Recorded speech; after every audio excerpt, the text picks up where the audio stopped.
Camo, 14 ans, venu avec sa femme pour rejoindre son père en Allemagne, et tant d'autres encore. La peur de s'exprimer se lit sur la plupart des visages, mais les réponses laconiques disent l'essentiel.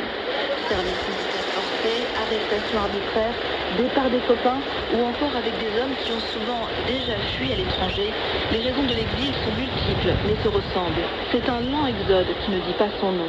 Un afflux auquel l'Éthiopie, qui a déjà près d'1 million de réfugiés sur son territoire, c'est vrai, c'est trop. Mais on a l'habitude. On a déjà de nombreux réfugiés somaliens et soudanais.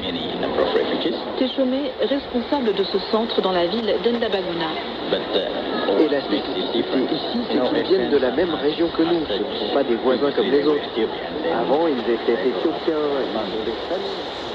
Nous avons une culture similaire, la même langue. Donc nous les accueillons avec beaucoup de joie.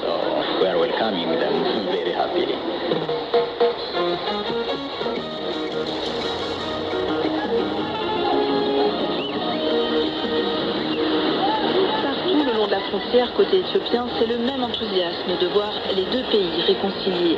Revoir ses voisins, voir des cousins, quelquefois des familles entières se trouvent de chaque côté de la frontière.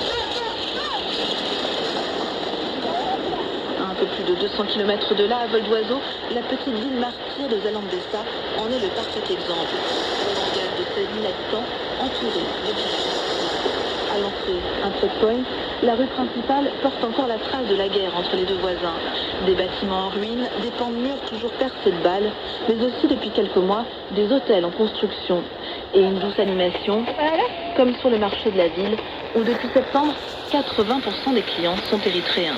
C'est super ici, on trouve tout. On est venu acheter du tissu, des graines et des vêtements pour les enfants.